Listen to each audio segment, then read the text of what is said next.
Palantir just had one of its biggest days in history. And the reason for that is because it had kind of a little comeback story after its most recent earnings call. And this is because it's just like the last 20 or so days, it's just been day after day of red day, red day, red day. The stock price going down and down and down. More people just saying negative things about the company. Analysts saying, hey, they're not going to hit their targets. They don't know what they're doing. And I'm looking at all the information here like, I don't see anything that has fundamentally changed about this company. You know this if you've been watching me. I don't see anything that has changed here. We see new contracts being announced all the time. So what's going on? And we were just waiting for the earnings call to see who was right here. And Palantir and its investors won out, and this is an extremely exciting day. So I wanted to cover the most exciting aspects of the earnings call, what this meant to me, and some more insights that we can glean from the earnings call itself. As I kind of read through this, I poured over it more than one time. That way I can give the most context possible. Now, I wanted to put this video out right after the earnings call. However, I've been traveling for the last like 12 or 14 hours, and I'm recording this in the middle of the night as early as I could possibly record this. And I know the audio and video, this video is not going to be up to par, but you wouldn't believe how long I spent setting it up to make it sound and look this good, and it probably still seems like crap. So this is the soonest I could possibly make this video, and I'm just so excited about this that I'm recording it in the literally in the middle of the night right now. I'm in an undisclosed location. Don't mind the weird whales on the background of this hotel room. I don't know what's up with that. But anyways, let's dive into the information here and just talk about what happened. So with this earnings call, excuse my notes here. Like I said, everything is just kind of a mess right now, so I'm doing the best I can. With this earnings call, revenue was up 49% quarter one, comparing 2020 quarter one to 2021 quarter one, which was amazing. It beat their estimates, and they matched their estimates of 4 cents per share EPS, which was amazing. Goes against everything the analysts were saying, that they were saying that, hey, they're not going to hit their mark. And we hit the nail right on the head on this channel, saying, you know what, I think that they were actually conservative with their earnings estimate after 2020. I think that they were conservative, and that was dead on. They actually beat their estimates. And you would think that the share price would have shot up after beating these estimates, but no, of course, we live in a strange world, and the share price went down about 10% pre-market after these amazing results for the earnings call. And I was like, what the heck is going on here? But of course, my first thought was, this is amazing news, and the share price went down. Let me go ahead and buy. So I set in a limit order at 17 bucks per share. I actually put a buy alert on my Discord, so anyone who has joined the Patreon got that buy alert as soon as I saw that the price was down so much. So make sure you join the Patreon, because it's a limited run right now. You can join it, you'll get buy alerts, exclusive content, things like that. You would have known about this. And as expected, I guess we can't say expected, but it didn't make sense that it was down 9%. Market opened, and then it went up about 10%. So there was like almost a 20% swing here, where if you were able to buy pre-market and then just a few hours later, you would have made 20% on this investment. So I was extremely excited about that. And another thing I wanted to point out with the sales was their revenue for quarter one was $341 million. If they had that same revenue for the next 3 quarters, assuming no growth whatsoever, that would come out to $1.36 billion in sales in 2021, and that would equate to an increase of over 23% over 2020. So if there was no growth, if we just stayed where we're at from Q1, it would be an increase of 23%. And I think that is an amazing place to sit right now. And of course, there's going to be growth because they are really aggressively growing. Now, one thing that I was really impressed with in this earnings call is they seem to be learning how to tell a story. This felt much more like an earnings call to build excitement and to get more people interested in this company and get more people behind this company. Maybe they weren't even trying to do that, but they're just doing a better job of explaining what they do, and really just explaining it in layman's terms makes it exciting. You know, it's really not hard to tell an exciting story here.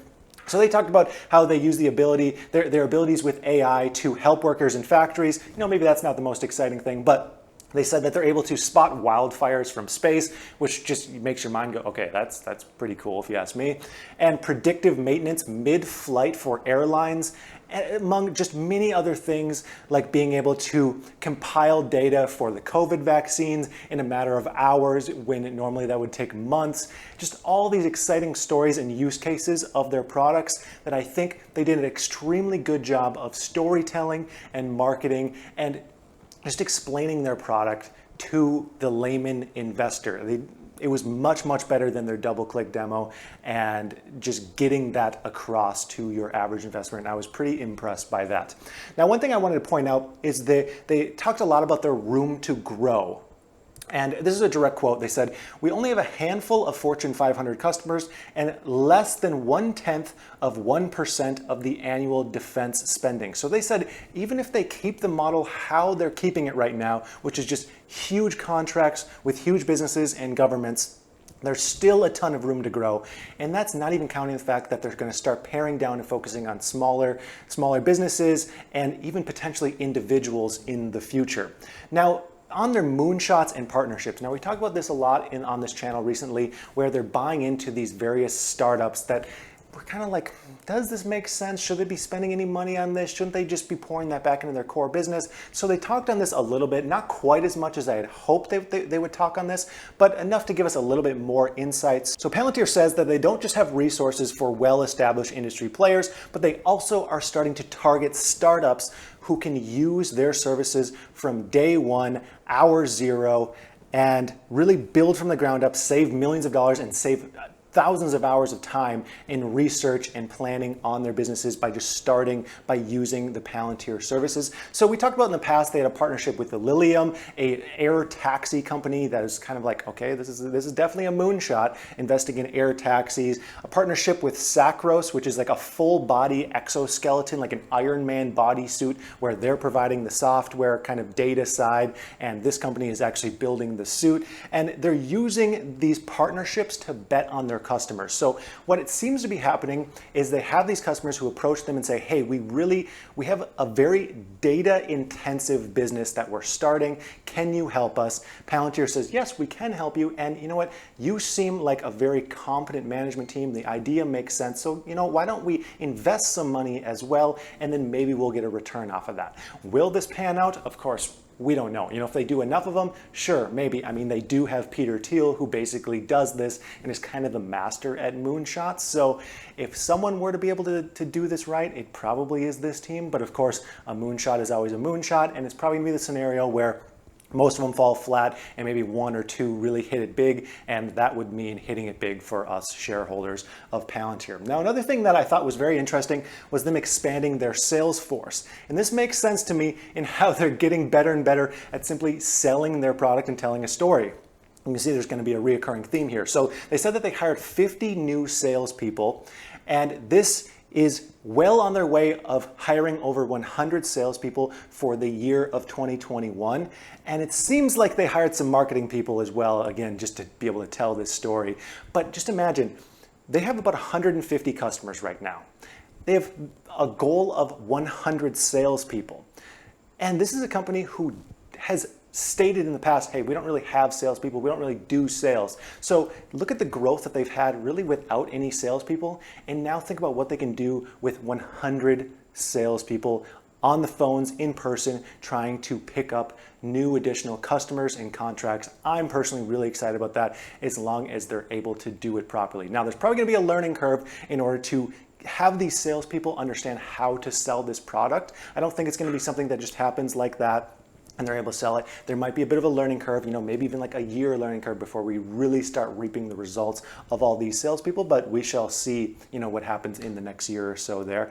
Now, something that they said that was also really interesting is they said that customers are getting more in the know, and they're getting better at understanding what Palantir does and what they can do for their businesses, and that in these customer meetings, they're finding that in one meeting, they're able to accomplish what used to take 4 or 5 meetings. And this says to me, again, that they're just getting better at describing their product and telling the story of their product and how it can both earn companies more money and save companies money. They're just getting better at telling a story, which is hopefully a trend that we see continue in the future, and something that I still think that they need to focus on, but I'm just really happy to see that they're that they're fixing this. Now, here's another quote that I wanted to bring up. They said their first quarter 12-month trailing revenue for their top 20 customers increased 34% year over year to $31.6 million. So that's the average revenue for their top 20 customers. And that represented 60% of their trailing 12-month revenue, compared with 65% in the year ago period. Now, what that means to me is they're actually becoming less risky of an investment because they're focusing on fewer large customers. Now, the way I think about this is when I'm looking at a business to buy, I've analyzed a ton of small businesses. I would never buy a small business that has one customer that makes up 30% of their revenue or three customers that make up 60% of their revenue. Now, of course, Palantir is doing way better than that, but it's very important to have more customers. That way, when you lose one customer, because you're always gonna, you have the risk of losing a customer for whatever reason. You don't want that to kill your business, and I think that's very important that their top customers are becoming a smaller percentage of their total revenue. Now, they talked about the rule of 40 as well, which I think was really important to bring up, and I wanted to explain it further here, because the rule of 40 is a good way to value companies that are aiming to grow extremely fast. Basically, it's your annual growth rate plus your earnings. Typically, they use EBITDA earnings, and you add those together and you want that percentage to be higher than 40. So with Palantir, their revenue growth rate was 49%, and then they used adjusted free cash flow instead of EBITDA. That was 44%, so that comes out to 93%. And again, the rule of 40 is ideal. They're more than double the rule of 40, which puts them in a position that is kind of out of this world. Now, there's another kind of calculation that gets used more often now, and that's the weighted rule of 40. It just puts more weight on revenue, and using that, they actually have their weighted rule of 40 is 94.6%, which again puts them in a league that is extremely uncommon. Now, doing a few more rapid fire questions that they were asked: will you add Bitcoin or any other crypto to your balance sheet? They said they have $2.3 billion in cash, and they are considering adding Bitcoin to their balance sheet, which I think would be a good move just to get some more interest in the stock, and it might just be a smart move to hedge against their cash position as well. Also, how and when will you expand to small and medium-sized businesses? And they said that this is an area that they're working on. I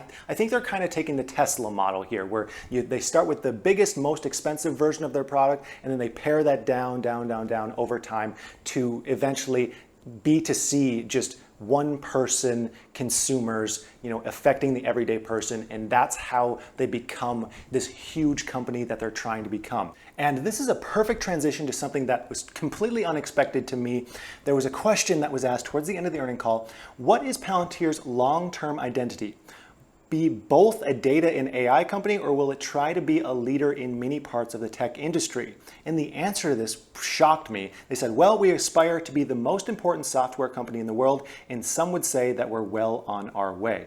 So they're trying to be the biggest, the best software company in the world. They're not aiming to help out Fortune 500, to help out governments. They're aiming to be the biggest, to be the best, to use their software to literally revolutionize everything. And that is something that is very easy to get behind as an investor, and just be excited about the investment in this company. Now, they also finally talked about their stock-based compensation and Alex Karp selling off his shares. And we pretty much guessed right on the reasons for both of those. So for stock-based compensation, there was some concerns about the dilution there, and they said that the actual dilution from stock-based compensation is about 0.2% of all their stocks, and they said that's not a huge concern, and they're trying to be very diligent of not diluting the shares too much, and that stock-based compensation shouldn't affect profitability coming in about 2 years from now, give or take, maybe a quarter or two. And then finally, with Alex Karp selling off his shares, they said that the main reason for this is he has a ton of options that are expiring in December and they can't be extended. And of course, it creates a huge taxable event when those options are exercised, and he has to sell off shares if he's not trying to go out of pocket, pony up, tens of millions of dollars to pay taxes on the stock options that are being exercised. So we guessed that basically right on the head. And overall, I'm just extremely excited about how this went. It has kind of revitalized my excitement about this company. And again, this is a long-term hold for me. Stock price, I don't really care what happens with the stock price in the short term. If it goes down, I'll buy more. If it goes up, that's cool. It's nice to see a nice percentage gain. But either way, this is a long-term hold for me. They're not even focusing on profitability right now. They're focusing on rapid growth and being the biggest software, the best software company in the world, which is a mission that I can get behind as a shareholder. So overall, I'm just very excited about this. I'd like to thank you for tuning into this middle of the night edition of my daily updates. Make sure you like this video and subscribe to this channel. And I'd just like to thank you for watching, and I hope you have a profitable day.